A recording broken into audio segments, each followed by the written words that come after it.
Hello and welcome to Informed Dissent. I am Lauren Leggieri, and this is your news of the week for April 11th, 2026. Let's get to it. Finland just ran the study that ends the argument. 2,000 patients, 16,000 controls, up to 25 years of follow-ups, no dropouts. The treatment did not help. Meanwhile, in California is asking for $26 million to keep doing exactly what Finland just proved doesn't work. Mid-deficit for the state, no less, while major pediatric gender programs across the state are shutting down. In other news, Greg Lukianoff of FIRE, which is the Foundation for Individual Rights and Freedoms, an organization that is particularly concerned with free speech, Lukianoff noted that trans issues have become uniquely radioactive in academic settings. The Harvard law instructor Alexandra Carabello immediately called him extremely transphobic, to which Lukianoff replied that Alejandro had just proven his point on cue. That's your week in gender. Links in the show notes. Our guests today are Erin Lee, mom and executive director of Protect Kids Colorado, and Dr. Travis Morrell, who's a physician and senior fellow at Do No Harm Medicine and the chair of Colorado Principled Physicians. They're going to join us today to talk about the ballot initiatives that they're supporting and have single-handedly worked through in Colorado. That's your news of the week. On to the show.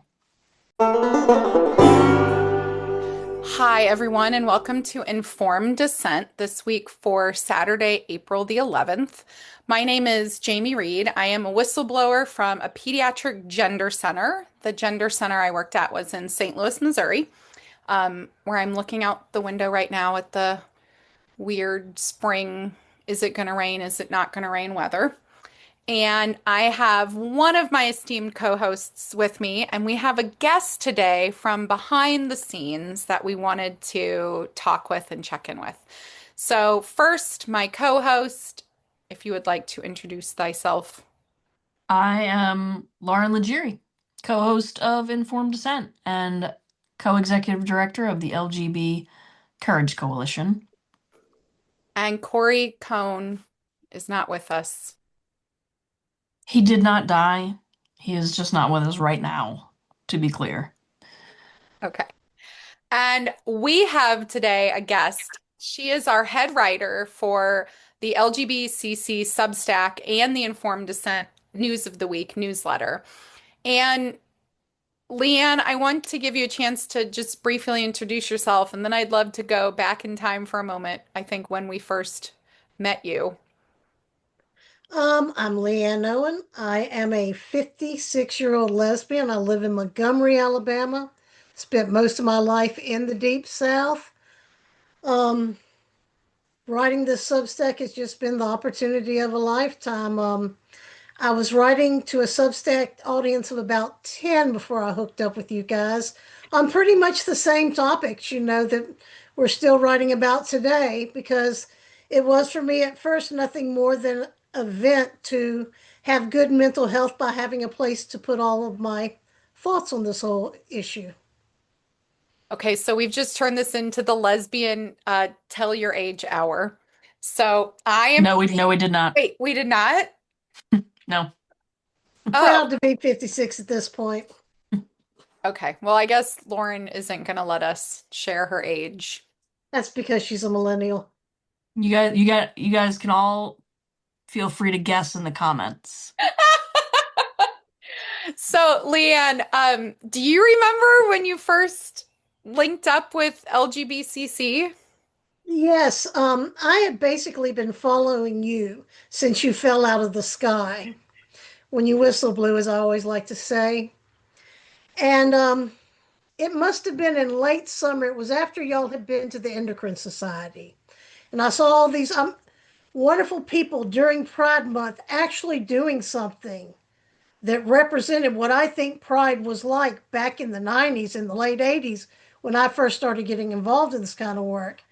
And I thought, I really want to get up with these people because they're actually doing something and not just talking like so many other of the groups that you see on social media. They run a good game, online, but they're not getting out there on the front.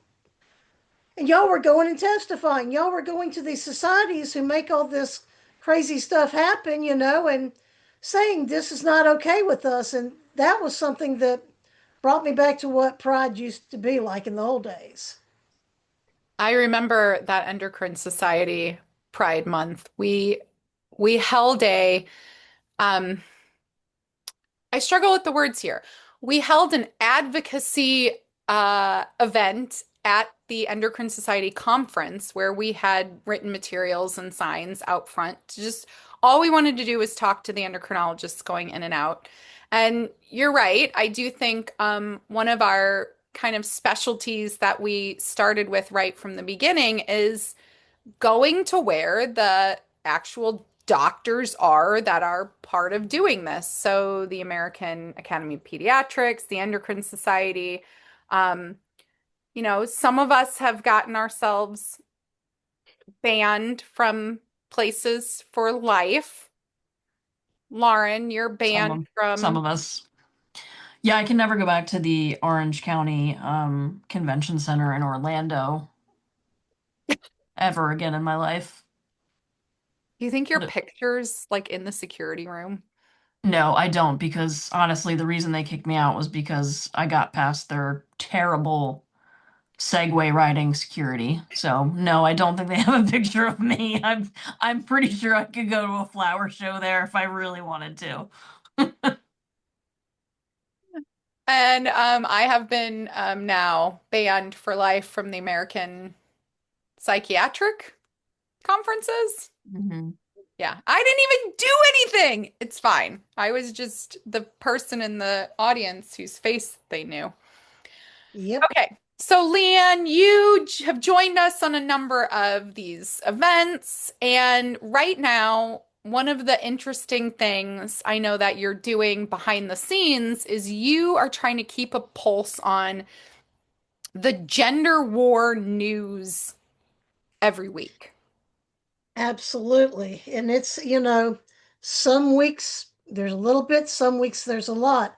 But thank God in this day and age we have social media because I can always go on to X for the first place and check out with Leo Sapir, check out with Colin Wright, check out what you're writing.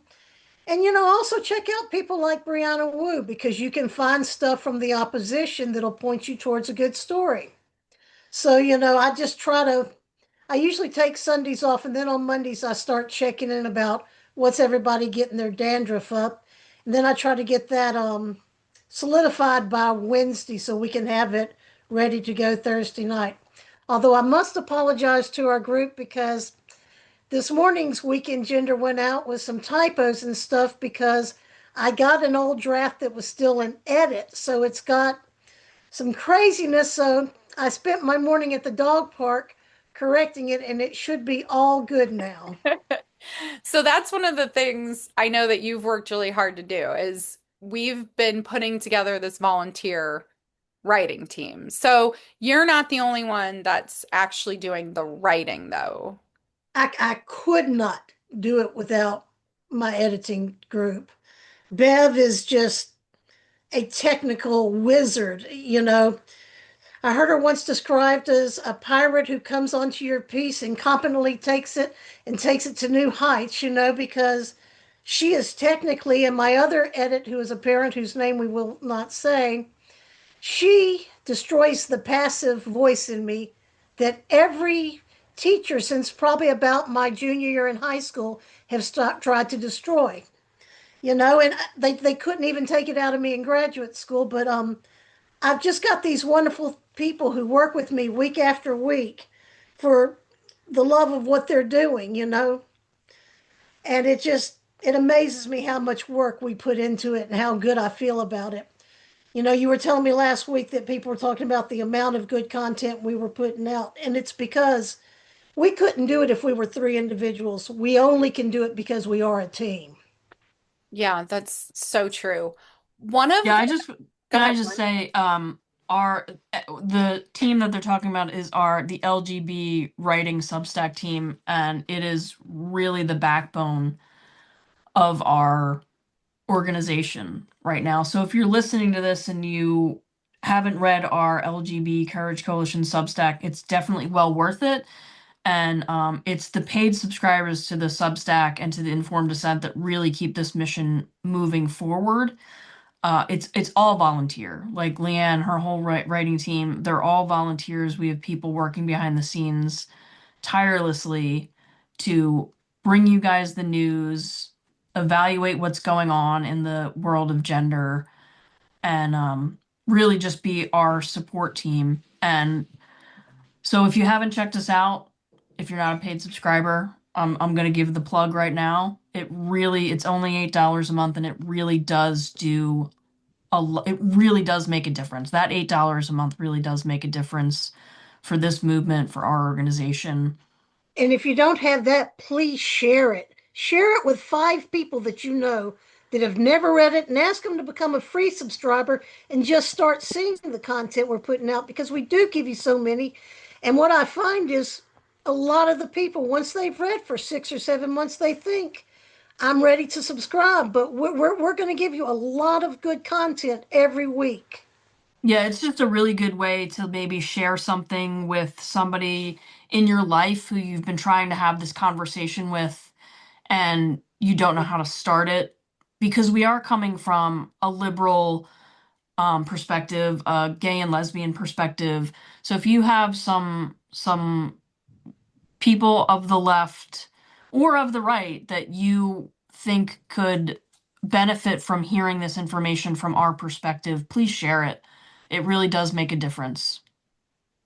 So I want to talk a little bit about some of the stories that I feel like have driven this as a movement.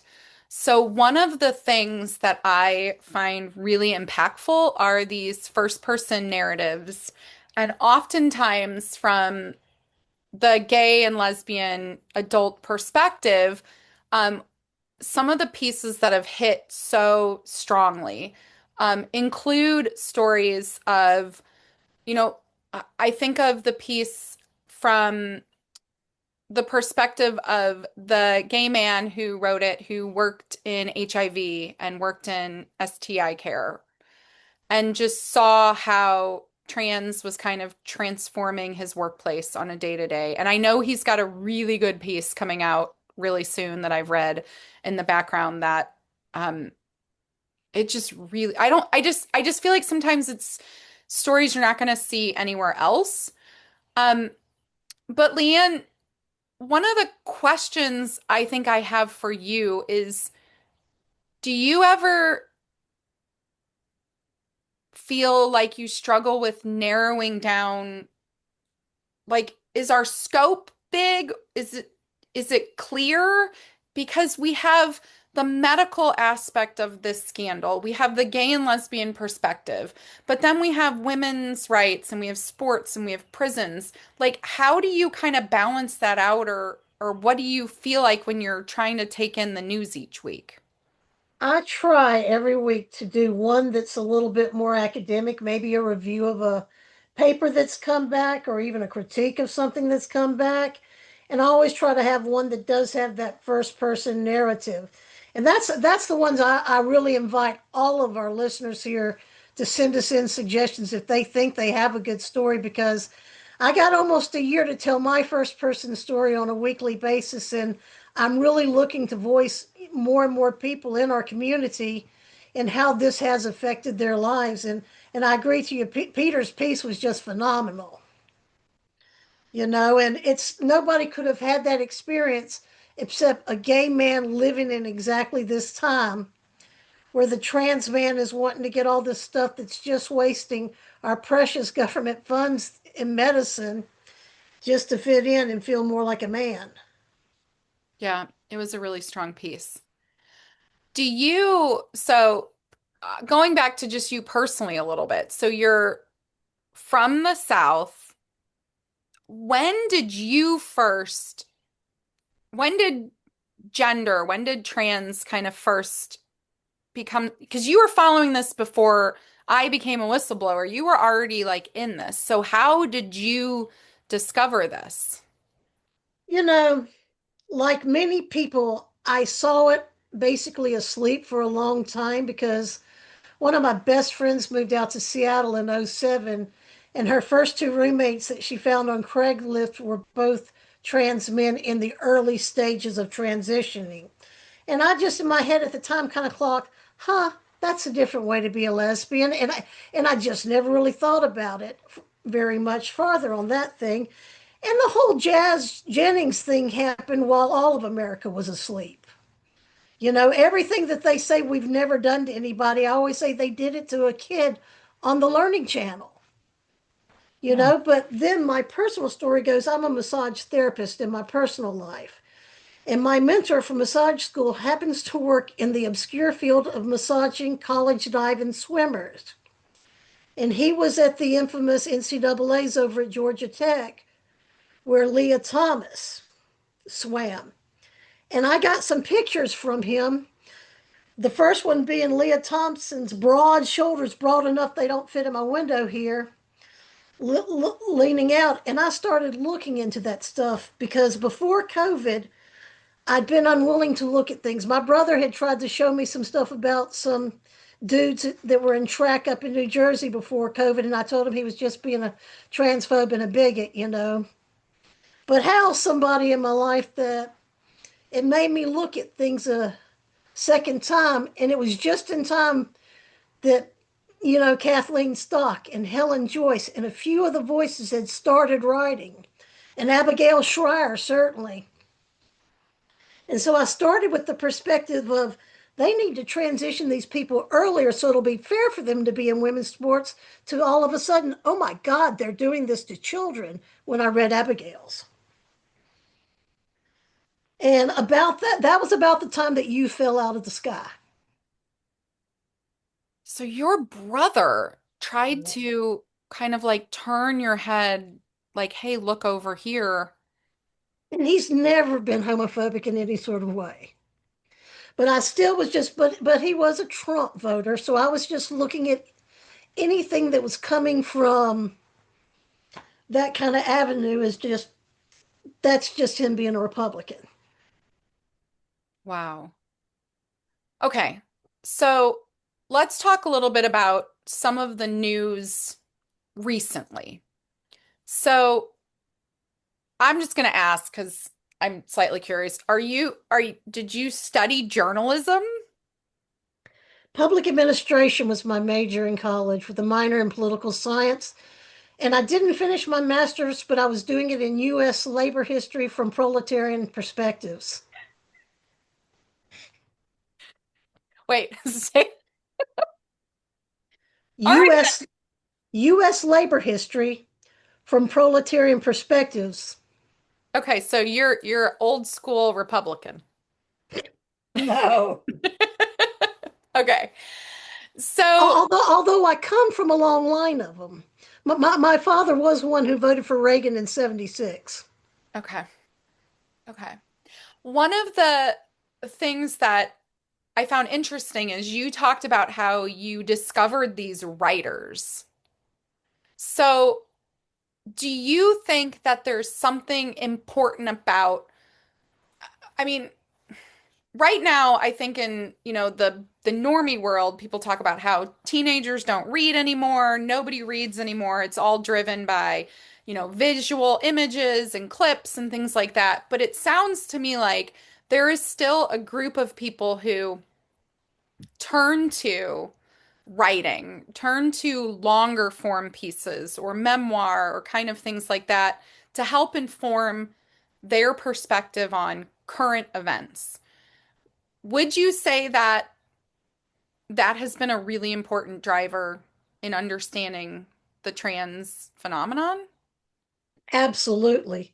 Absolutely. It's not something that you can do in a 5 minute TikTok. You know, it's there's so many different layers to everything that's gone on, from the big money sources that have paid for all these universities to have all these gender departments, that now even in the deep south I'm still getting people asking me for my pronoun preferences on medical forms. You know, they have entrenched that stuff so deeply into so many of our systems at this point that you can't explain so much of this to people in just a little short thing. So it takes writing article after article after article and reading book after book. Reading Deborah So certainly was eye opening,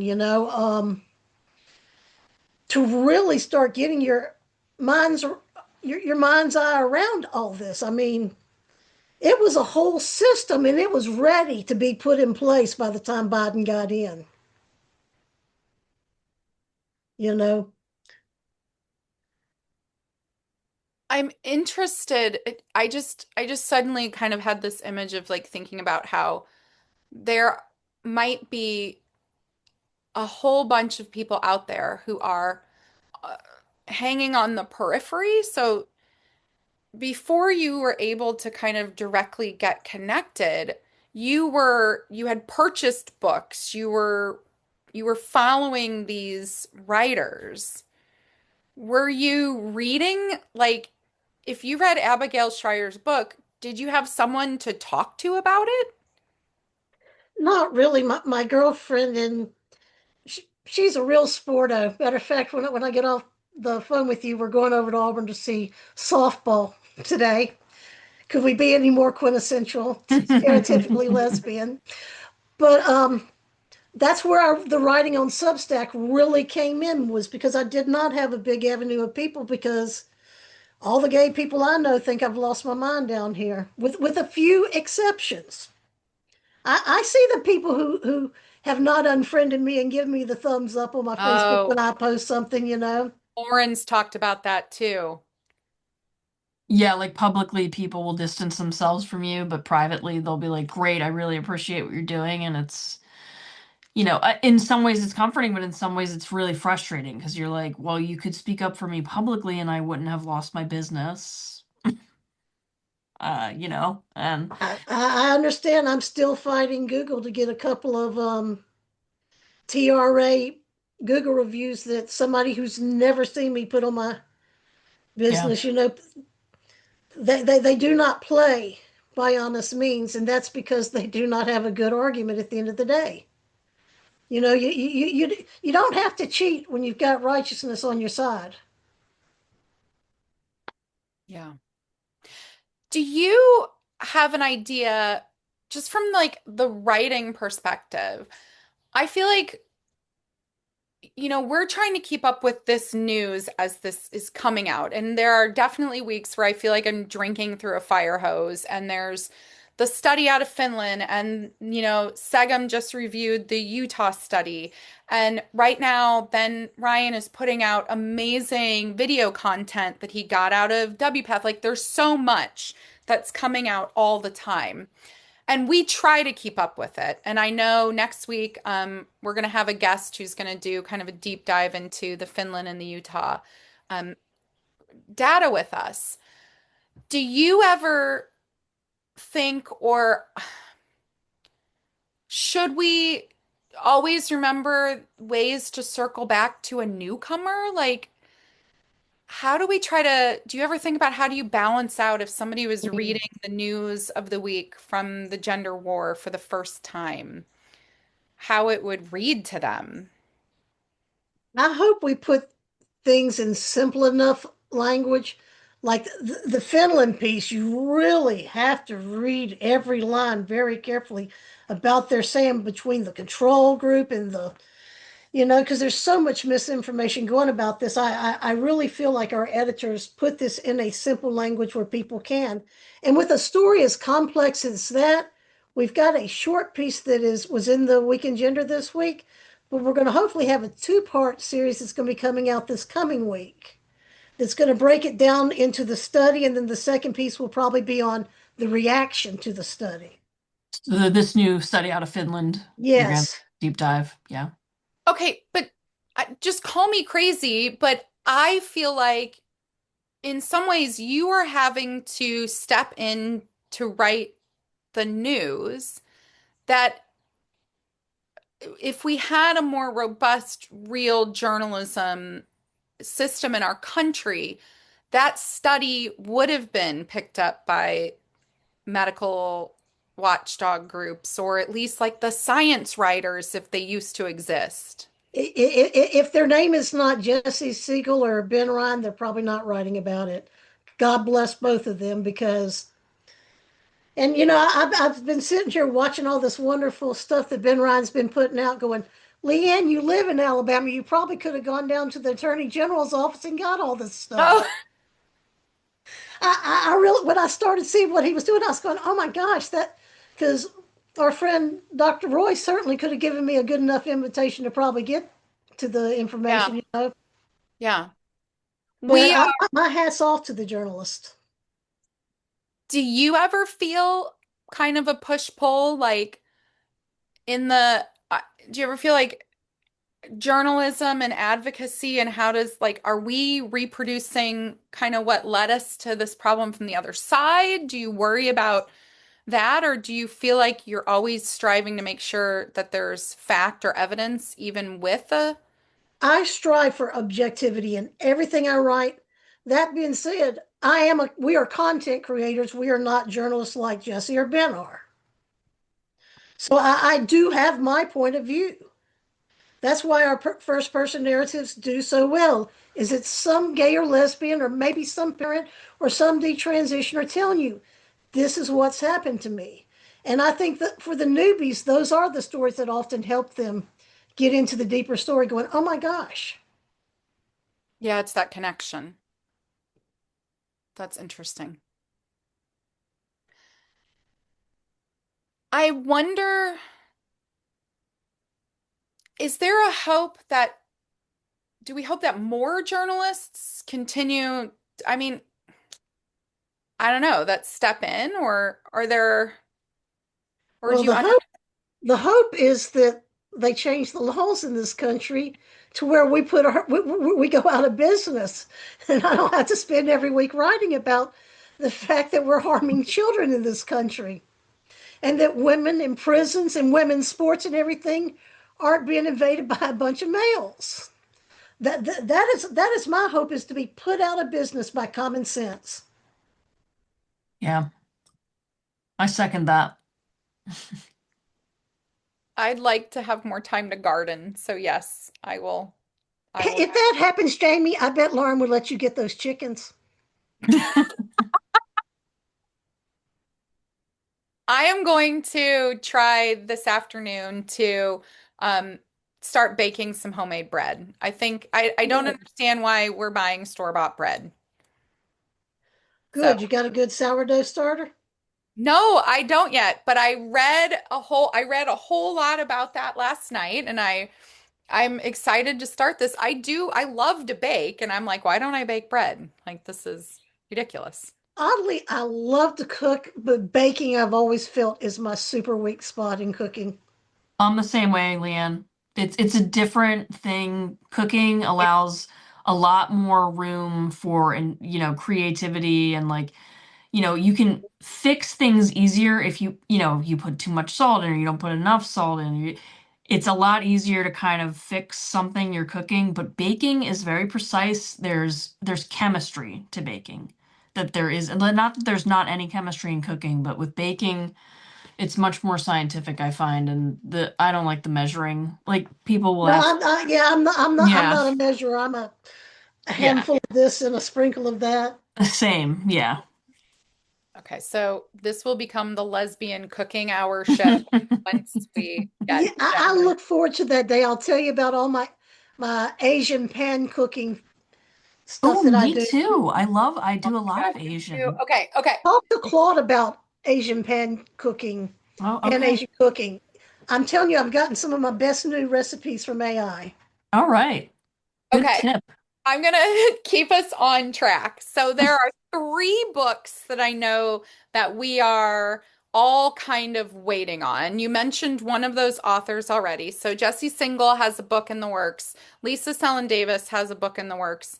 And Sarah, Eliza Montegreen, Sarah Mittmeyer has a book in the works right now too. Um, do you have a preference, long form, book form, short essay? What is it that hits kind of your sweet spot when you're reading on gender war issues? Long form. Oh, I want something that's gonna. take me a while and it's going to give me lots of facts. And I'm going to come out knowing so many new things. It was like the first time I met y'all down in Orlando. I listened to Deborah So all the way down, so I'd have every one of those facts in my head.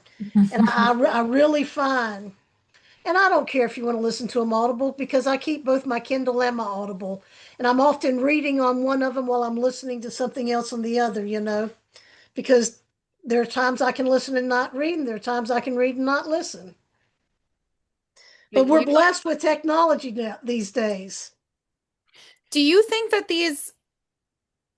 my personal opinion is we try every mechanism possible. So if it's the short video that reaches the kid on Instagram, if it's that first person piece that reaches, someone our age on Substack, if it's that book that reaches, a grandma, I sometimes think about how multi-generational this is and how multi-generational this impacts families. So we know so many parents with trans-identified kids where the grandparent might be affirming and they're struggling with, working with that relationship with their own parent.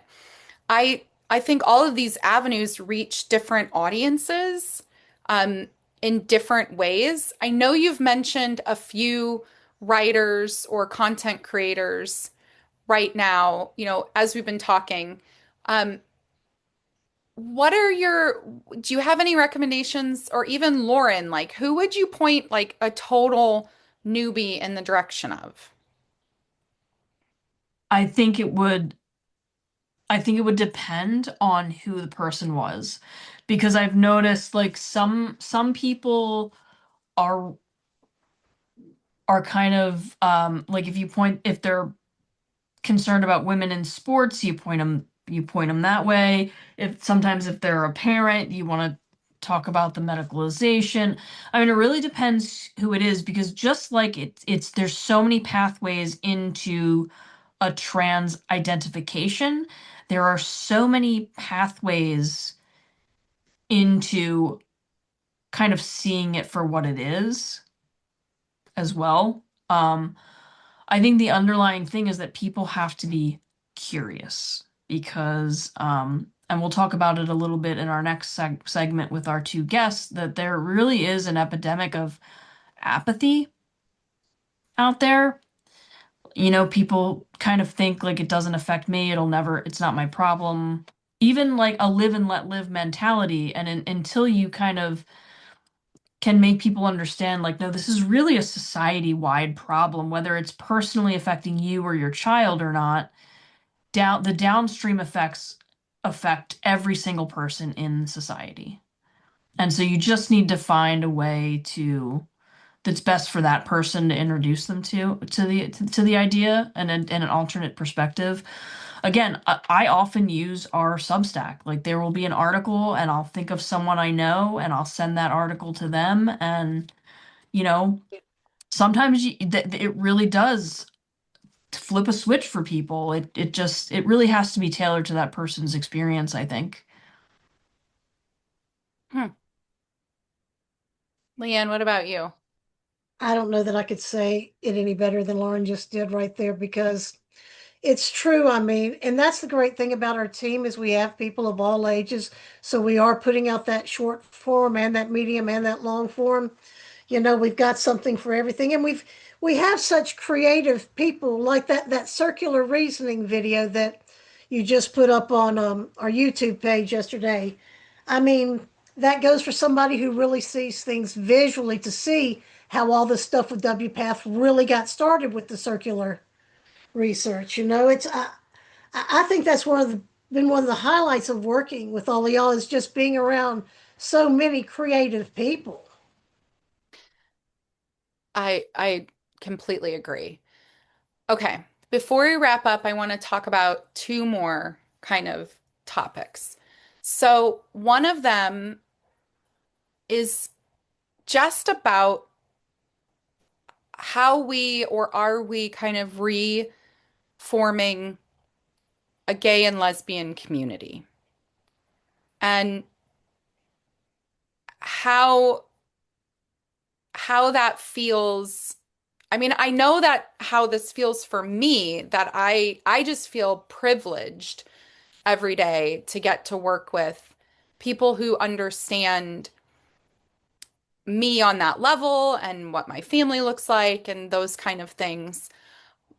But I also know when I think about where I was for a while, I sometimes feel regret or that part of what happened and how trans got in and how it so affected the young people is I do feel like a lot of gays and lesbians our age stepped away from advocacy and activism, and we left a hole for this queer ideology. Like we went and got our job and bought our house and take our dogs to the dog park and do our thing. And it's almost like it snuck in like in the back door or like under our noses while we weren't paying attention. Well, Obergefell happened, and then Trump got in, and I think a lot of people just got really distracted and on hating on Trump. And I think it's like I said, Jazz Jennings had certainly been happening long before all that did, but I think in some ways, COVID just opened the door for a lot of people being willing to think about a lot of things in a different way because things were so nuts for a little while there. The whole don't go out except if you want to protest, it's okay to be around 10,000 of your closest friends without a mask. And, it just, I think it opened the door. It made for fertile ground to be ripe for me to have a new way of thinking. And a lot of other the people I talked to also have a, ripe new way of thinking. Lauren, do Yeah, you? I would agree with that. I think number one, in COVID, a lot of people were stuck in their house with nothing to do but listen to podcasts. And and I think she's right. Like there was a glaring contradiction during COVID about what was safe and what wasn't, and who could go out and who was an essential worker, who had to work, who had to stay home. Some ridiculous things about what restaurants had to do once they opened, like with the plexiglass everywhere, because I don't know.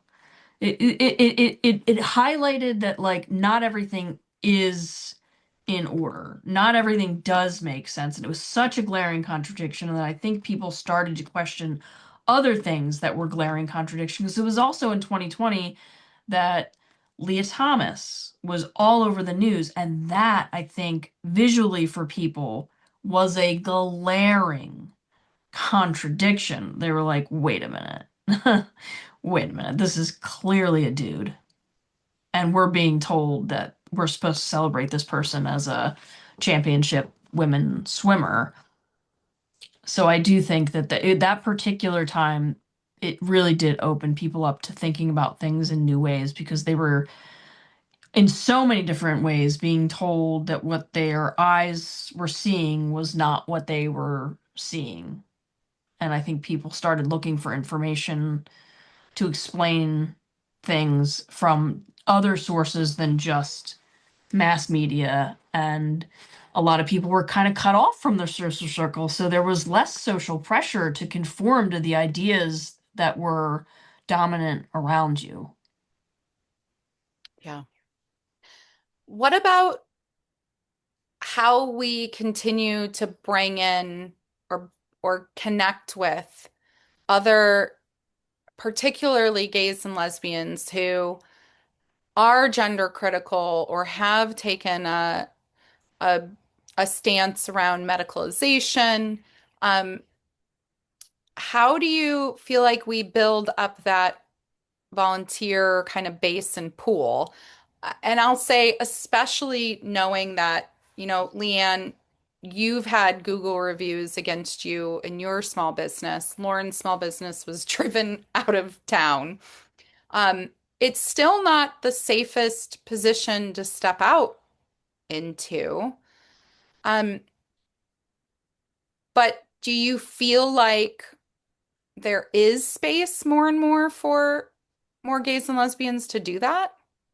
I think we just do it by being brave and continuing to say the emperor is wearing no clothing, you know, because if we keep repeating it, people are hearing it. I've had too many people who've told me, I thought you were crazy when you started talking about this, but I'm starting to see the wisdom of your ways. And every time I get it, of course, it's always by DM and it's never out on my, public's part of the page. But I know it's one little victory. And if they're willing to tell me, maybe in 6 months or a year, they'll be willing to speak out. Because I think the tide is turning with a lot of people. Because there, the other side says all the quiet parts out loud, so it's not hard to do what we do and just keep reminding everybody on Substack that they've said the quiet parts out loud again. I mean, it's like Colin Wright's new piece, where all he did was go back and take the HRC's own data and show that all these trans people being murdered, this whole genocide, is a bunch of bull monarchy. You know? All it takes is showing the light, and then the darkness can't hide. And that's what we do. We continue to just show lightness on a dark, dark thing that's happened. I mean, at one time, there were people who were all in favor of lobotomies. They thought they were doing right by their families. But I don't know anybody that I've heard defend that, in 30 or 40 years. Yeah. Yeah. Leanne, how do you want new writers or people who might have an essay or might have a story to contact you, to bring that to you? They're free to email me at Leanne at lbgcourage.org. Is it couragecoalition.org? Coalition.org. Yeah. It's LEANNE. Or the most direct way is just shout at me on Substack. Just on one of our articles, say, hey, I think I've got a good story to tell. Would you be interested? And we'll get off and we'll talk. I love hearing people's stories. We also have a And, contact and if page you on just our. and if you just have a little bit of a story and you don't know how to develop it into a full one, that's one thing our editorial team is really good at, is helping you flesh out ideas and make stories. We also have a contact button on our website. So if that means appeals to you, you can also reach out to us through our contact button. Excellent. And I think we're living in such interesting times that I want to capture as many of these individual stories as we can. I think it paints a really, I mean, you were a historian. Isn't that something called something special? That's the first, the original, Historiography. the original source material, though. This goes right back to capturing what is happening during this time. That's what I hope more than anything, is that in 50 years, when somebody's writing their dissertation on all this stuff, that we're one of their primary sources. Yeah. That's real. That's my long-term goal, is to be a primary source on people writing their dissertations on the medical scandal that this was, because it no longer is then. Yeah. I love that, Leanne. So I Yeah, thank you for can't letting me wait. be a part of this. Yeah, I can't wait until this whole medical scandal is relegated to the dustbin of history. And And we'll then I all can bake bread. and we'll get us a nice lesbian commune. There you go. Well, Leanne, thank you so much for joining us today. Thank you for doing the weekly day-to-day work every week, writing, finding the stories, helping us curate the news and figuring out what is the news. And I know that I'm going to go to your source material for the Utah and the Finland stories when I get prepped and ready for Dr. Julia Mason for next week. So thank you for that. Thank you for having me. Yeah, and I just want to say, if anybody's out there, again, check out our LGB Courage Coalition Substack. It really is a wealth of information. It is free to subscribe, but I would encourage you to become a paid subscriber for $8 a month. It really does help this organization keep going. Oh, and we have mugs coming soon, and we have Oh, tote yes. bags because you just sounded like you were on an NPR, and it just reminded me. Yeah, so stay tuned. We will be getting our merch store up and running, and we will have Informed Dissent mugs and tote bags, and we are adding some more merchandise under LGBCC as well. So stay Perfect. tuned, check that out. Thank you, ladies, Thank and you. have a great one. Bye-bye.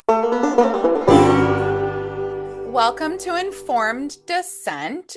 Here for Saturday, April the 11th. We have two friends of the pod and friends in real life out of Colorado joining us this week. My name is Jamie Reed, whistleblower from a pediatric gender center. I will let my co-hosts introduce themselves, and then we will let our guests introduce themselves to you. And I'm so happy you're here with us today. I am Lauren Leggieri, co-executive director of the LGBT Carriage Coalition and the best co-host. God. I am Corey Cohn. I write about my experiences of having gone through medicalized transition and my disillusionment and exit from a trans identity. And I am the second best co-host. I'm Erin Lee. I am a mom who pulled my little girl out of the gender cult at 12 years old and also executive director of Protect Kids Colorado. I am Dr. Travis Morrell. I'm the chair of Colorado Principled Physicians. I'm one of Erin's 3,000 volunteers, and I'm the second best guest. Oh, I'm so happy to have both of you here today. So, this is what I want to start with. We know the both of you very well, and I think we have a little bit of a grasp of Colorado. But what I'd like to start with is if the both of you could just explain for those of us in states like Missouri or states like California, what is it that puts Colorado? Yeah, I mean, I think you've actually won in some polls as being the worst state in the nation for trans ideology, for some of the legislative things that are going on in your state. So, if you could take a turn, could you just give us a little background about your state and what is the state of Colorado? So first of all, fighting to keep kids from having their healthy body parts chopped off and women from being violated in women's spaces is like the last thing any of us ever wanted to do. But how cool that we make good friends. Like we have the coolest friends in this fight, the most unlikely amazing friends. Um, Colorado's insane. And I like to say that we're like the annoying little brother of California where no one's paying attention to us. And so we act out harder. And so legislatively, I think Boris from LGB did a poll on X, and we did come out as the worst state for gender ideology. That makes sense. I mean, it's evidenced by the Child's case that happened last week, where the Supreme Court said, no, talk therapy is not conduct. You cannot penalize a counselor for helping a child be comfortable in their biological sex. And the very next day, Colorado passed a bill through the House that redefined therapy as conduct and just thumbed their nose at the Supreme Court and said, we're just going to do it anyway. But instead of OCR, Office of Civil Rights, coming after counselors, we'll open them up to unlimited civil liability, which is the same end result. It's chilling and censoring the speech of licensed therapists in our state. So they do whatever they want. In Colorado, we have laws that are so crazy, we mandate the death certificate, that there is a criminal penalty for doctors who don't record the gender identity on the death certificate, which is a scientific document that affects medical data. So that's how crazy we are. Our legislators, we have a 2/3 majority of just absolute insane, radical, useful idiots, most of them, who are installed, not elected, and who just do whatever they want. There's no checks and balances. And it's gotten so out of control since 2019 when Jared Polis took over, our current governor, that we have a lot of work to undo it. And that's why we keep seeing ourselves at the Supreme Court. We have so many lawsuits. We have so many detransitioners here. It's gotten really out of hand. And that I think is what essentially woke up Travis and I to get involved. Are you a native of Colorado? No, I'm a native of Indiana, by way of Florida, no, I'm a native of Indiana by way of Florida, and I am a recovering like hard leftist. I studied education and I worked in corporate HR, and I thought Florida was too conservative, and so we moved to Colorado, and I learned the hard way how insane it is here. Travis is the native though. He's legit. I moved here when I was 2, just to be clear, as soon as I could crawl here.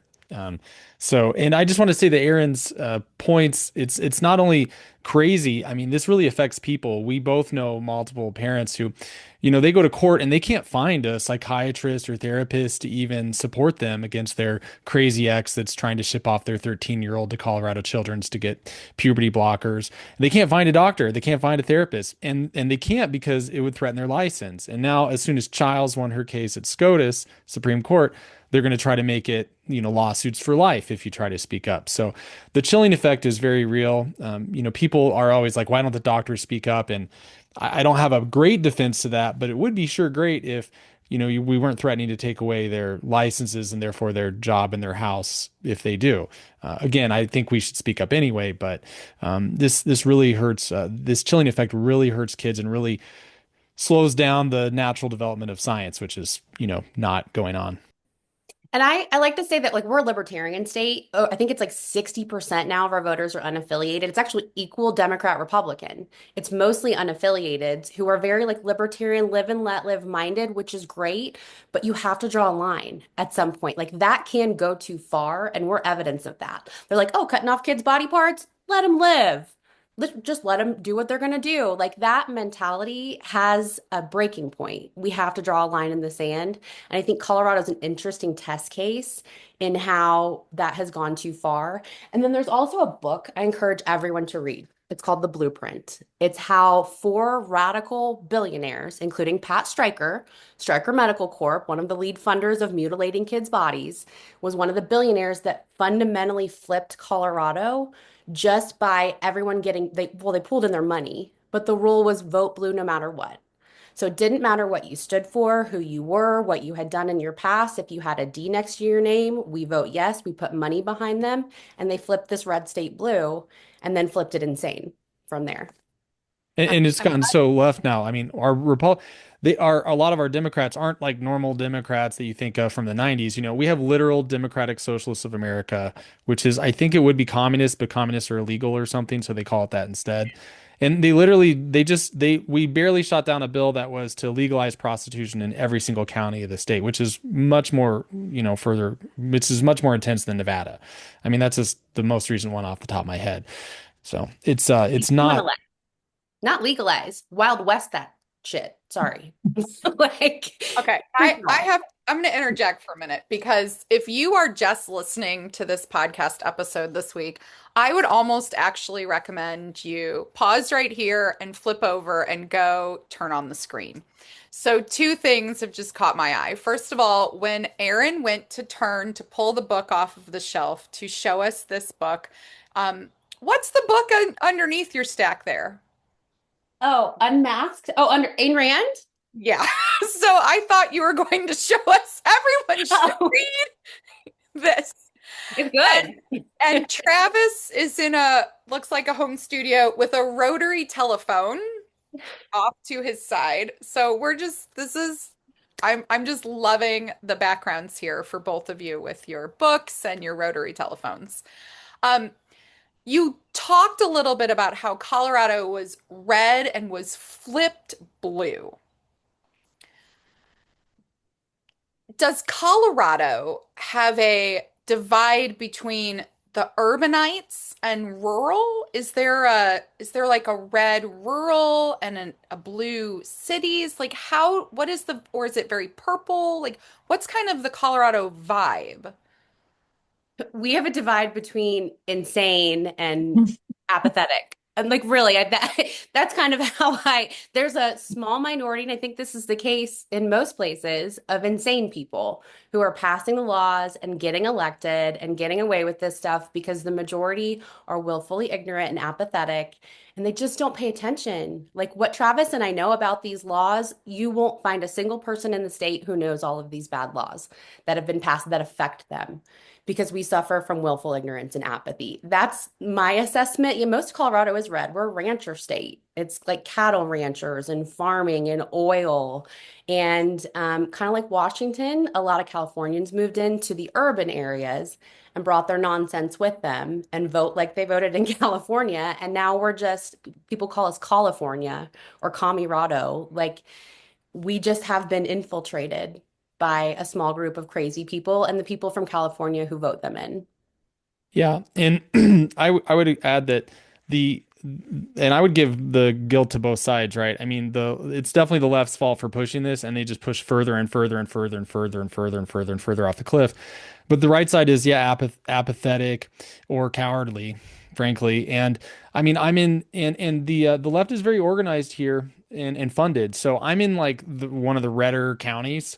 Like Lauren Boebert was our representative for a while. And we have this organization called Western Colorado Alliance that gets $600,000 a year. And I'm in like if you walked around, you'd be like, it's beards and open carry, closed, concealed carry, big Dodge trucks. Like you'd feel very comfortable if you're like a, country person in my area. But this one group has 600 grand and they like take the kids to, LGBTQ plus, plus kind of activities and stuff like that, take pictures of them and radicalize them. And so they have 8 full-time employees. They're work and they've been doing it for 40 years in my county. And there's no conservative funding or no conservative organization or no, not even conservative, just let's not chop off kids or body parts, right?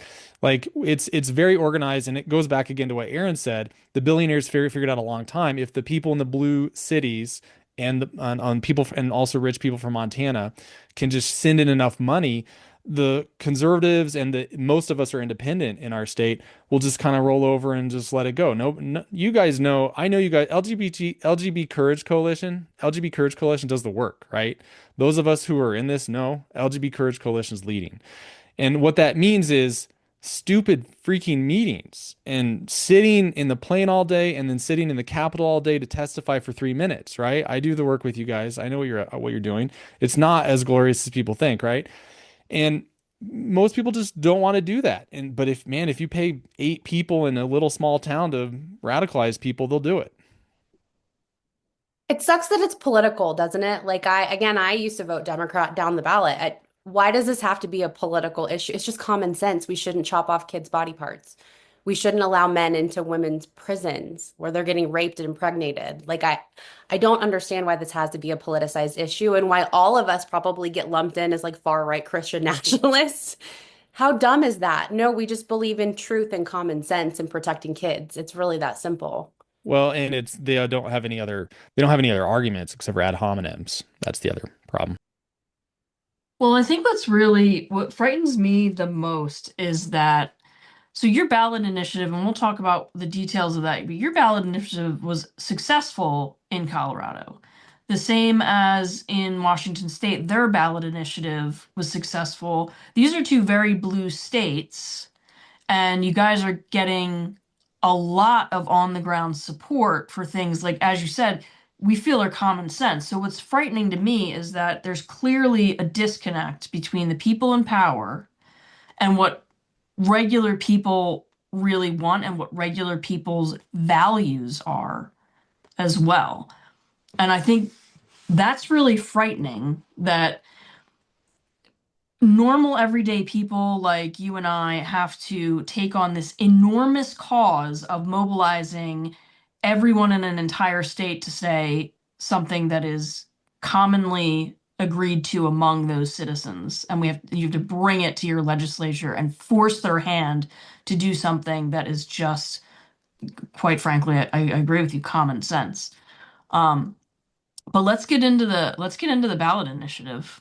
What exactly were you doing with that? Maybe you might want to get into some of the mechanisms of the ballot initiatives in your state, because sometimes they can be complex, and kind of what we saw in Washington is that there's a lot of mechanisms that kind of they don't want you to do these ballot initiatives, whether you're in a red state or a blue state.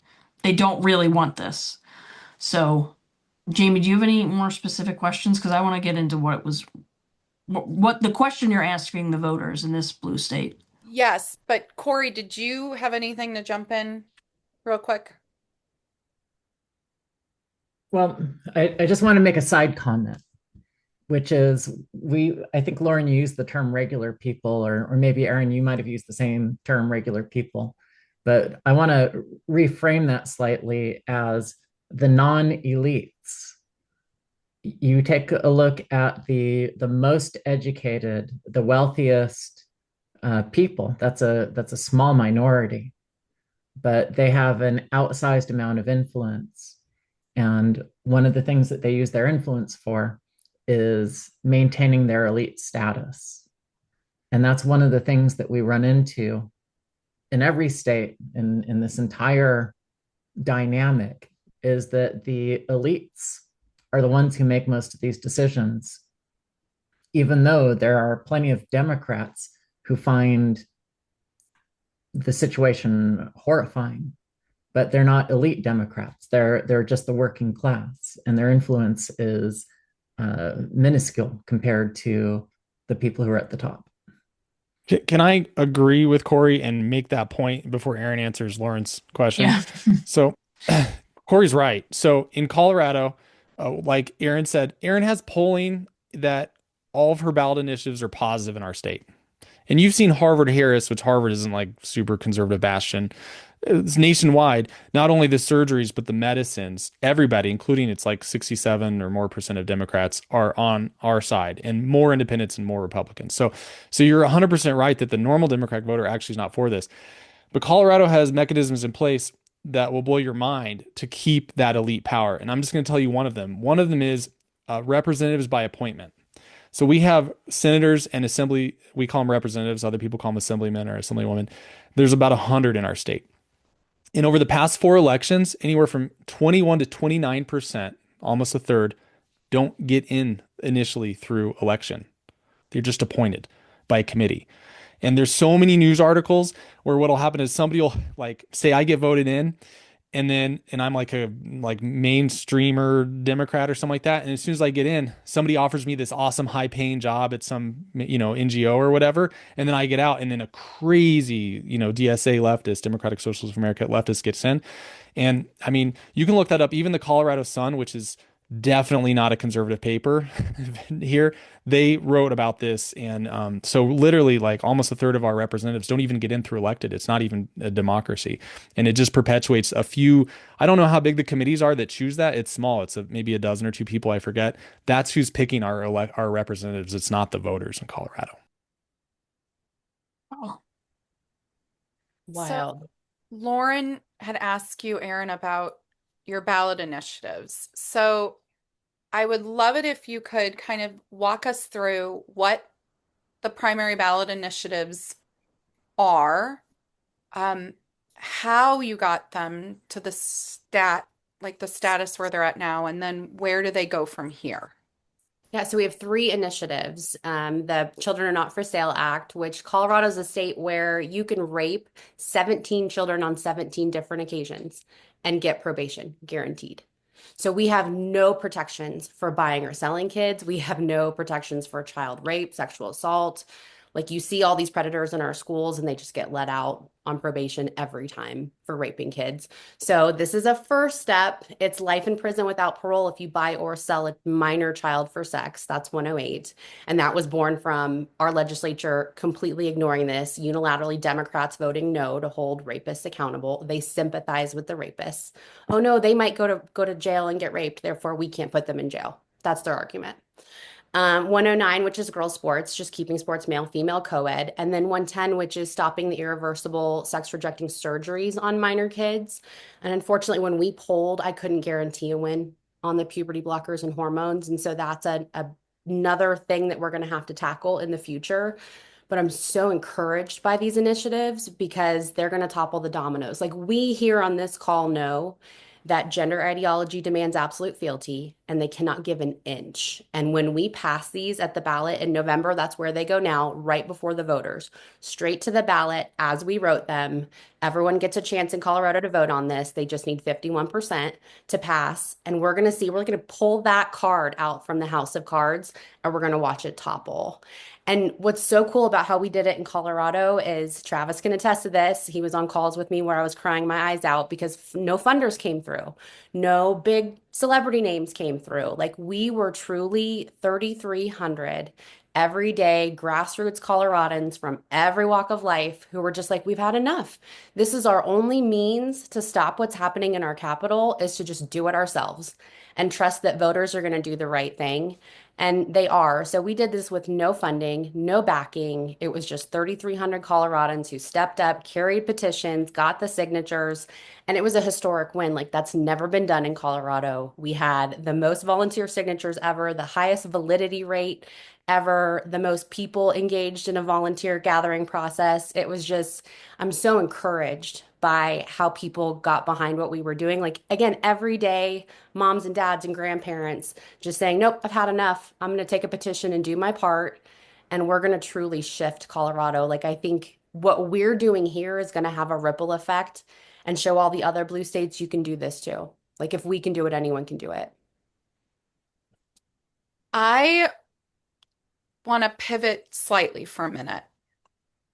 And I'm not sure, Travis or Erin, if you are still a New York Times reader like I am. But I was really thinking about you 2 days ago. There was a story that came out in the New York Times, and the title is Stung by Voters, Republican Legislators Move to Curb Citizens' Initiatives. And the first line of the story reads, voters frustrated by one-party control in Republican states over the last decade have increasingly turned to citizen-sponsored initiatives to enact policies that their legislators won't. And I read the rest of the story, and nowhere once did the author say that there are blue states where there are citizens who have been begging their legislator, their elected officials to enact policies and have also had no response. Did you see in Colorado that there were attempts first to try some legislative moves before you went to a ballot initiative process? And were you rebuffed? Was there no engagement? What kind of led you to go citizens initiative ballots as your mechanism? Love that question. And it's a good point that it goes both ways, that citizens are citizens and you have a right to pass law. And it's amazing when either side takes advantage of that when we circumvent legislators who are not doing what they're elected to do. Yes, all three of these initiatives were run over the past 5 years. The girls' sports dating back to 2023. The rape bill was run 3 years in a row by a bipartisan team, a Democrat who's now losing her seat because she sided with a Republican to try to protect children from rape. So all of these were run through the legislature on multiple occasions over several years, and they were voted down unilaterally only by Democrats who just have so much control that every Republican voted yes on these bills every single time, and every Democrat voted no. And so we had no other means but the ballot measure. So you moved to a ballot measure, and you mentioned that you had an issue around funding. What does a ballot measure, I mean, if you know, what do these things normally cost? Are they simple? You just show up like you're selling Girl Scout cookies at the grocery store and everybody signs up and you're done? Well, as you mentioned, our legislators don't like it. Especially like here in Colorado, they're very authoritarian and they don't like that we have this process to get around what they're doing. And so they've red taped it to death. They've made it nearly it's not the people's process anymore. This is supposed to be the people's process, but they've legislated it and the price is increased on signature that it typically costs $5 to $10 per signature to make the ballot. We needed 180,000 per is what we were shooting for. It's 125 valid. But do the math, that's over $5 million to buy the signatures to get on the ballot. And it's just widely accepted that you have to have big funders, billionaires have to come in on both sides and fund you to buy the signatures. And when, of course, we wanted that. It You're didn't saying happen. you're saying buy the signatures. You don't necessarily, we're not handing Pay people. somebody $5 sign this form. You mean that you're paying the staff and that the piece of paper to print and the time, all of that. Right. Paid circulators, people who Okay. do this for a living all over the country. And to my knowledge, we're the only one who's on the ballot who did it volunteer. All the other blue states, God bless them, have the money and could pay people to go get those signatures because it is nearly impossible. And for us to be successful, I had to start this 2 years ago, framing the language, building a team a year out before we even printed petitions. We were building a team where we had captains in every county who were building their own teams. And we had over 1,000 people ready to go the day we printed. So we knew like this is going to be all hands on deck. We need people at every grocery store, every weekend for this 6 month time frame. We have to do this. And we worked up until the buzzer, like the night before we were still getting signatures. So it did seem impossible. And it's kind of a miracle that we pulled it off. I'll just throw this out here. That actually sounds like a really intriguing New York Times story. The first ballot initiative in the state of Colorado and a blue state to do this completely volunteer led. I mean, that sounds like the kind of story readers want to hear about, that this initiative meant so much to so many people that you did something basically on the backs of the volunteer time, effort, and Yeah. blood, sweat, and tears. But Colorado wasn't mentioned in the New York Times story at all. Neither was Maine, and neither was Washington State, which are three of the blue states right now that are utilizing this process to move forward. Can you talk about when you were collecting signatures? Did you have conversations with, regular people about girls' sports or about surgeries on minors? Did the public know? Interesting because, and I'll let Travis weigh in because he was one of our major volunteers who was like boots on the ground, he and his wife getting signatures every weekend.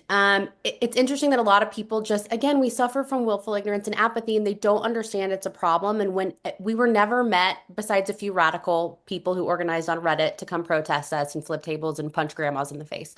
But besides that, it was mostly, I'm not kidding. It was mostly people who were like, oh, this is happening. This is a problem. Thank you for doing this. Like you were hard pressed to find anyone on any side of the political spectrum or faith spectrum who didn't agree with what we were proposing. They're like, this is just common sense. Why do you even have to do this? I can't believe this is happening and you have to waste your time standing out here to get signatures. So it was like overwhelming support from people all over the state, which is why we know we're going to win at the ballot and why it's so cool that when these papers like, the Washington Post and new NPR have come at me and tried to paint this as a billionaire funded political movement. Our opposition is called Families Not Politics. Well, the very name holds no water because this has nothing to do with politics. This is people who gave their own time and money to do something that they care about, has nothing to do with politicians. So all the arguments against us in hindsight, it was hard, but I'm glad we did it the way we did it because there is no argument against us. There's no one funding us. There's no politician pushing this. We're just people. We're moms and dads who said we've had enough. And your arguments don't mean anything. Yeah, I had a great experience getting signatures.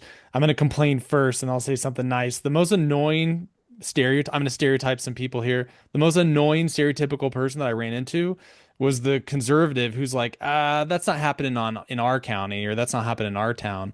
And it's like, you don't even know. And like, it is happening here. And if you wait 3 years, it's going to be crazy. Like, you don't even know. So that was the most frustrating. But yeah, all kinds of people. I mean, definitely most people would sign it. They're super nice about it. One demographic that always would sign it was any woman that ever did sports, like at any level, like any woman athlete. So it was very popular, very encouraging. There was some people that were like, "What? This is happening?" And you tell them some facts. Yeah, Medicaid pays for this.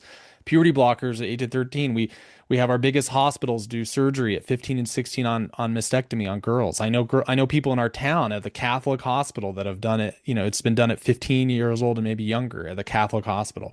So yeah, it's happening, and so that would shock people. So it's good to have those conversations, but definitely we have broad support, and I expect that we'll win in the fall. I know we will. But they will, but they It will, looks quite scared. they will bring, I mean, in the past, if you look at how these go, what happens is there'll be big people. In this case, I'm assuming the ACLU and Lambda Legal, and they'll roll 20, $30,000 into one ballot initiative. We have three. So I don't know, maybe they'll roll a bunch of money and we'll have like $100,000 or whatever. But you got to put in you with a lot of money, you can flip, a 5%, maybe, 10%, whatever. You can confuse people. I think it's just, it's so much, it's getting out there now. And I think that this is the right time. Can I ask, so when it goes to the ballot, when people are actually in the booth and they're looking at their options, how is it presented to them? Like So how do they have to read through a bunch of stuff? Is it very clear in the first line what this is about? Because it is a complex issue. it's a And good I question. know in other states, even if you get it on the ballot, lawmakers can change the actual language. That is not so in Colorado. It will be your language, but what will people be seeing? Yeah, they can't change the language, which goes in what they call the blue book, which is all the detailed, parts of all the election. But we go through what's called title board here in Colorado, which is comprised of the Attorney General and the Secretary of State. It's an appointed board. It is a very biased, radical board. Their only job is to determine if we're a single subject, meaning we're not doing two completely different things in one bill, but they use their power to shut us down, and then they get to write the short title. So while we call it like the Protect Girls Sports Act, and I wish that's what would go on the ballot, they get to make up a title, and they use double negatives and they use word effery where it's like, shall there be an amendment to not let males in? I mean, they confuse the heck out of the voters. And so looking at it, no, it's not going to be clear. And we have no authority over that. My hope is just that the issue itself is so clear and so widely understood that people will know exactly what they're voting on. No one's going to read that blue book. Let's be real. I don't even read the blue book, but it is what it is. I just hope that people are going to see through that. So no, we don't have control of what goes on the ballot. So you think there's going to be like an additional push when it comes time to vote for you to make it very clear what these ballot initiatives are about? Yeah. Definitely. Yeah. And they changed the numbers. So when we were running with them, they were 108 through 110. And then they wait until September when they certify the ballot to give us completely different proposition numbers, which again screws us over. So we're no longer 108, 109, 110. I don't even know what the numbers are going to be. So we have to really focus on the issue themselves, not the prop numbers. And this is all just part of the mechanisms of the state. So this really isn't political, because even if it was an all red state with Republicans in charge, they still have all these mechanisms to kind of slow you down, stop you, make it harder for you to do these things. Right. They went so far, the title board. Last year when we tried this, we were just a bunch of ragtag parents who didn't know what we were doing in 2024. And we did a lot with very little. We didn't make it, but they denied 17 out of 20 of our initiatives. They said the word parent was too broad to be single subject.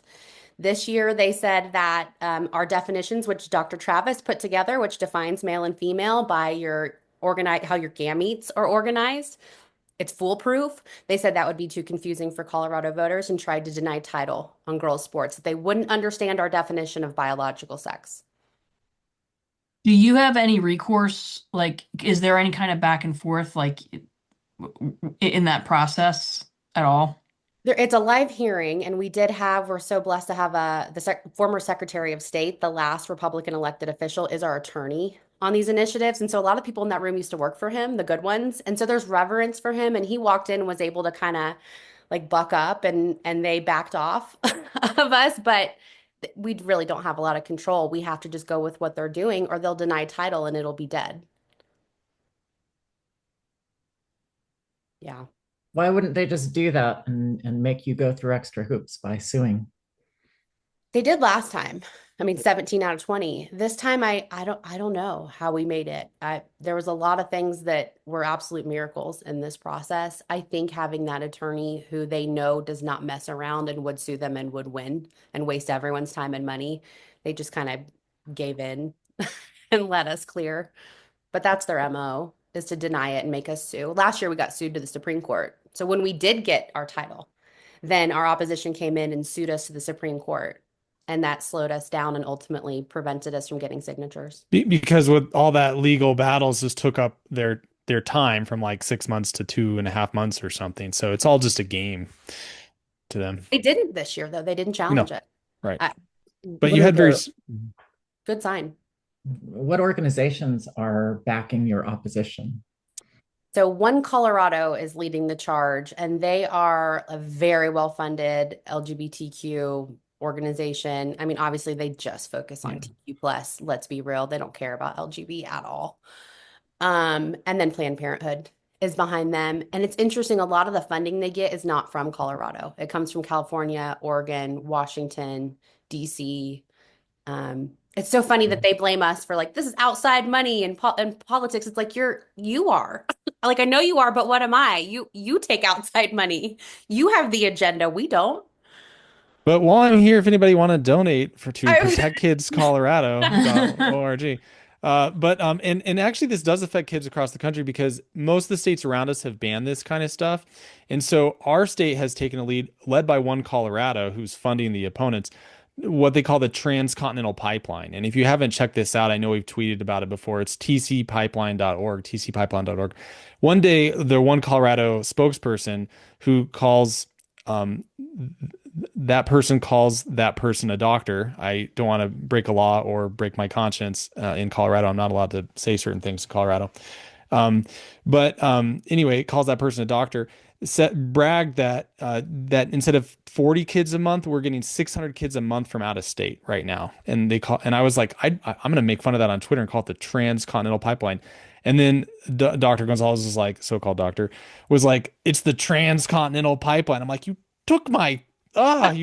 And so that's what they actually call it that. And and that was a year ago. Children's Hospital, this may be in the news in the future, but Children's Hospital recently admitted that a lot of their kids that they're treating, which is our big children's hospital in Colorado, are from out of state. So if Erin gets her ballot initiative passed, it's going to protect the kids in Kansas and the surrounding states. Yeah. I just want to share this with both Travis and Erin.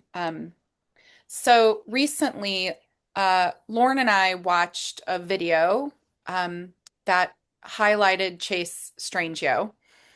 And Lauren, do you remember the name of the video? Craptastic. It was terrible. Okay. Well, it's heightened scrutiny. Heightened scrutiny. Okay. Yeah. Okay, so It's terrible. This is like a film that was put out at Sundance. This is all about Chase Strangio. And for 3 days last week, they released the film through this online way. And each day they highlighted an LGBTQ plus plus or whatever the new Canadian catchphrase is now with all the M's and the W's or something. So they were highlighting after the film, they had a live Zoom with the film director. And I'm just want you to be aware that the night that we rented the film and watched this and watched the Zoom that followed after, the film director had 3 orgs, the leaders of 3 organizations on for a Q&A session. And it was all about ballot initiatives. And they had on one of the leaders from One Colorado. They had a leader from one of the LGBTQIA plus orgs from Washington State and our home state here in Missouri. So in Missouri, we also have a ballot initiative that instead of getting rid of instead of getting rid of the sunset on our ban, they wanted to enshrine it into Missouri constitutional law. So there is a ballot initiative. Now, they also tied it in with abortion law, but I was so intrigued that the end of this film, we could see the other side is nationally doing exactly what you're talking about, which was trying to mobilize around these states with these ballot initiatives. They are afraid of these ballot initiatives. And I think for good reason. But I'm wondering, both of you are kind of, in the weeds in Colorado. Can they back out? At a certain point, I'm wondering, are they going to fight you all the way to November to the election day? Are they going to fight you on all three? They can't let any of them go. They're not touching the trafficking issue, except to say that by running it, I'm implying that only transgender people traffic children, which obviously is not an implication at all. But no, they'll fight us all the way up there. They have unlimited funds. And it's, first of all, you guys do such hero work. Really, you work so hard and you travel the country. I didn't realize you also spend your spare time watching 3-hour Chase Strangio documentaries. Like, you are true heroes. That's amazing work. That's the real sacrifice right there. That's a real sacrifice right there. It was so, oh my God, I have to tell you this. I'm so sorry. I have to sidebar this for a minute. So in the film, Trump gets elected, right? They have this whole scene of Chase sobbing the election night, but Chase is also crying about her asthmatic cat. She's like, I miss my asthmatic cat, and Trump won. And it was so terrible. And then also, every single time a new trans-identified woman popped up on screen, Lauren would turn to me and say, does she think that people think that she's a man? And then, does she think that people think that she's a man? Anyway, sidebar, it was difficult to watch. I wonder if her cat has asthma. No, that I get that they're terrified of what we're doing. What's interesting is their talking points are so nonsensical. And you probably all feel this too, that the culture has shifted and people always go like, well, Trump has executive orders. Why do you need to do this? Okay, well, executive leadership can change. These things have to be handled at the state level. We all know that. That's why we fight boots on the ground in the states. We have to pass these as state law. Their arguments are so silly now. Like the things that they're forced genital inspections. They're going to force your daughters to pull down their pants. Okay, it's a cheek swab. So just shut your mouth. That is so easily debunkable that moving forward, I've instructed all of our volunteers, don't give it any air. Don't even respond to their nonsensical arguments. We just stay positive. This is about fairness. It's about common sense. Most people agree with us. I don't need to argue with the things they're spewing out because they've gone so crazy. And they've also done a 180 where now they're like, you're impeding our parental rights. They're taking our talking points, which they see are effective, and using them against us. They're just like doing the mirror effect. Like, nope, you are. And everyone sees through it. I mean, most people see through it. And I want to add another strategy that they have in our state is they have the media locked down.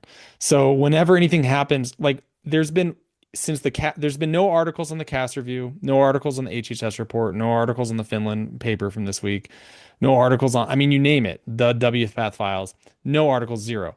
Finally, in the mainstream media, Denver Post, which is our major newspaper, published an AP article. And it was complete BS, kind of covering some of this stuff after the lawsuit, the first lawsuit a few weeks ago. That's it. And it was a horrible article. So the 9 News, which is our big news channel, always comes out whenever anything happens and just is like, Erin Lee, bloodthirsty Christian nationalist that, murders children or whatever. Like, just that's it. So they have pure propaganda power plus the money.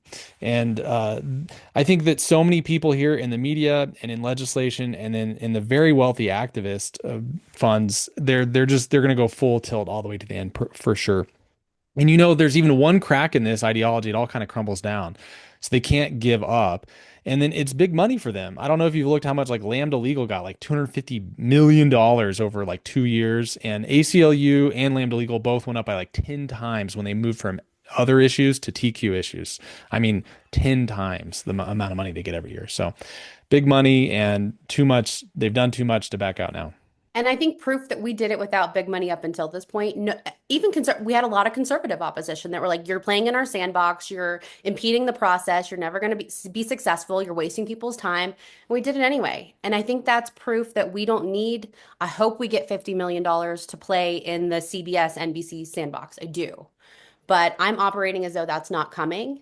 And we're going to appeal to normal people who don't believe the propaganda that gets shoved down their throat by NBC News. Really, I'm not focused on that. I'm focused on getting people to just turn in their ballots. That's our biggest hurdle, is that there's a lot of skepticism around our elections here in Colorado, which is valid. We do have rigged election. I mean, we have a corrupt Secretary of State. But I think these issues are too big to rig. And we just have to focus on, again, the common sense people who know that this is the right thing to do.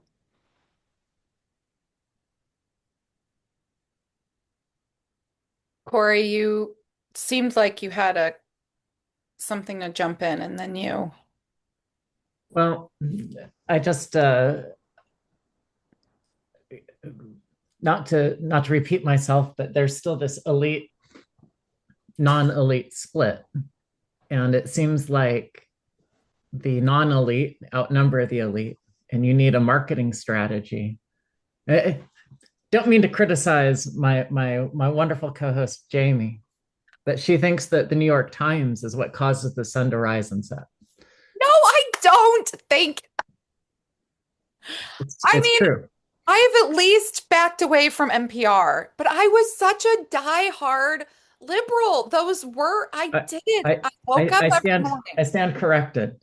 My point is that your strategy is going to have to be, how do we reach the people who don't aspire to be the elite, who don't read the New York Times or listen to NPR, and motivate those people, one, that these issues affect them enough that they want to go out and vote for them, and that they pay attention to it, and two, that they feel some urgency to oppose the elites who want to continue these harmful practices. Like, I imagine that all of your, like, you have a marketing strategy for getting the voters to spend the time going to vote and spending the time to think about your issue. Like, how are you going to reach that layer? You're hired, so we'll see at the next strategy meeting. Okay. Uh, Again, what's so cool is we have 3,300 people and growing. Like, there's a lot of people who didn't believe in us before who are like, I want to be on the winning team now. So our volunteer base is growing. And I very much a part of that is that we have over 3,000 messengers in their own sphere of influence. And that's where we have to reach people. And I do say yes to the NPR and the C. I just did a interview with a they them out Travis's way in Grand Junction, Colorado for, I think it was ABC or NBC. I don't even remember what channel it was. I had Colorado Public Radio, which is NPR, in my home. I welcome it. Yes, come interview me. I'm not afraid of you. I have nothing but truth to stand on. And when people hear that, I'm so encouraged by like the comment section on the 9 News that calls me a bloodthirsty child murderer. The comment section is overwhelmingly, I'm a gay Democrat and this is common sense. You know, like people see through it. I'm so encouraged that yeah, interview me, talk about me, good. Because what's happening in the comment section shows me people aren't buying it anymore. And the more you talk about it, the more people understand what's going to be on the ballot. In fairness, Darren, every time they do give her time, they always put her up against like somebody that looks like they're going to eat Hansel and Gretel. So Erin Lee always looks good, and comes out good when they give her the time, when they don't talk about her behind her back. Yeah, but I'm also mad at my NPR here because I lived off of that stuff for 20 years, man, night and day, and they don't cover this. Can I Oh yeah, share I was the same quick way. thing? My daughter, so part of her, like a big part of her desistance was on the drive to school every morning to 7th grade. My husband would play NPR and he would like make little comments about what was untrue. And over time, she would start to catch it. And so, like, NPR was such a major part of my daughter's healing process that they'd be driving to school and they'd do a news story and she'd be like, Dad, that's not true. That's the opposite of what happened. And it helped her wake up and think critically and spot the obscene propaganda that was being spewed on her. So thank you, NPR, for your crazy news stories, which helped heal my daughter and to realize she was a girl. I think that's really a couple things you said. So the comment section, yes, overwhelmingly, uh, clicks into our favor. I'm wondering, with all of those grassroots organizers, the individuals that you have, what else is on the ballot in Colorado come November? Is this it's the midterms? Do you know, or do we think, does this issue split voters at all? So would you have a voter who would go blue, blue, blue on this one? I'm going here. And I think we've seen some polling out of Washington State that says that yes, this is a divisive, this will split someone off. I'm wondering, is it in Colorado, do you need to get your reds to come out? Do they feel like, oh, I'm not even going to vote in the midterm, it's already a blue win? Is this more of a we need to get people to the polls? Yes, 100% yes. And they call it a down ballot effect, where people who ordinarily wouldn't have voted will show up to vote. And we don't have regular voting. We have mail-in voting that happens a month in advance. Wait, So you don't There's no regular voting. you don't go to you can, but it is primarily mail-in voting a month in advance. Yeah. Again, What we is have that? all kinds of fishy stuff. Okay. People will turn in those ballots who otherwise would not have. Like, it's sitting on their kitchen counter. Most people just go, oh, it's a rigged. Why even bother? But there are so many people who are now going to, even if it's just the 3 ballot measures, they'll fill in those bubbles and return their ballot. And I think we'll see an effect for conservative people that support the issues. I think we'll be able to flip some seats in Colorado. Not enough, but there's going to be a trickle effect. That is so interesting. So instead of it all being about that day of voting, where you might have to go drive grandma to the polls, this is really a kitchen table issue where you have to be in that kitchen table conversation saying that ballot that's on your table, you do have to fill it out right now and you do have to mail it back in. Right. I mean, yeah, it's an interesting challenge for you to have. I know that Travis jokingly said you all would welcome a $50 million check, but I'm going to be serious for a minute. If you did get some of that big donor money, this is where you could spend on TV campaigns or some type of mailers, mailing out to voters. Like, are those the things that you do need resources on? Yeah. Mainstream radio ads, billboards, mailers. I mean, what we're focused on now is the non-conventional Reddit, Meta, walking billboards, getting people merchandise. But yes, the big money would go towards the traditional outlets. Just like if we had gotten big money at the onset, we would have paid circulators. We didn't, so we did it differently. But yes, it would go to those mainstream outlets, and it would help. It could make all the difference. Well, I'm impressed though, because just in that last response, Erin, you already showed me that you already know your pivot around. That if you don't have this, you already know. I've never heard of a walking billboard before. I mean, like yeah. Colorado, you are Erin's in serious good about this. hands.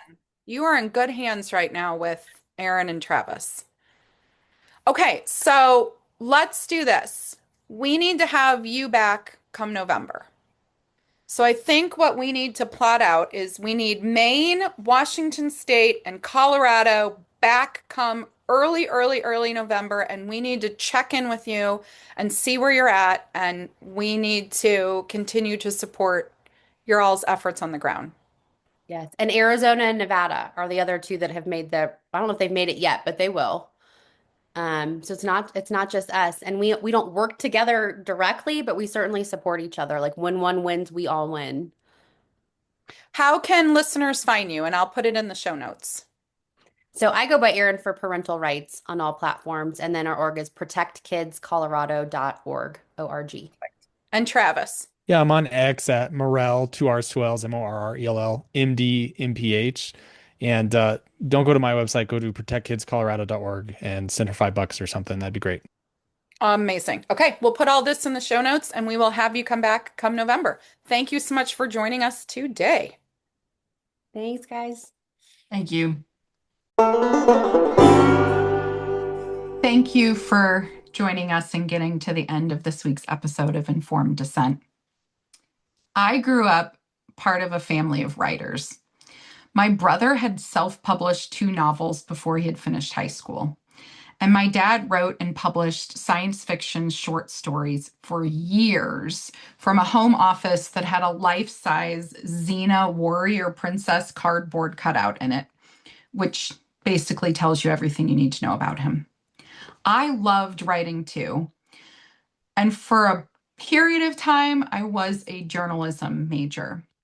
But I had a professor once tell me I had great ideas, but had atrocious spelling, terrible grammar, and would need a very committed and very patient editor. And so I changed my major to anthropology. I was thinking this week, listening to Erin and Travis and Leanne, what guidance counselors never really tell you, but kind of secretly do try to tell you. Passion is not always the best career plan. It is sometimes so much stranger and more stubborn than that. It does not care whether you have the right credentials or the right platform or the right background. So Erin Lee is a mom from Colorado whose daughter came home from school one day, changed. And she turned that into a federal lawsuit and is now running ballot initiatives in Colorado to change her home state. Travis Morrell is a doctor who looked around at what medicine was becoming and started organizing his colleagues from the ground up. Leanne is a massage therapist who runs our Substack out of Alabama. And I am an anthropologist turned clinical researcher who became a whistleblower who somehow ended up here. None of us are who the gatekeepers would have cast into these roles. None of us asked for a runway. So the takeaway this week is simple. Do what you are passionate about. And if it is to make change in the world of gender, do it. And if you have a story to tell, tell it. And the rest does fall into place. It might be really messy and not anything like the brochure would suggest, but it does seem like it's happening. So thank you to Erin and Travis for joining us today. Thank you to Leanne and everyone on our writing team. If this show means something to you, please like, subscribe, and leave us a comment. We read every single comment every single week. And as always, we hope you stay informed and ready to dissent.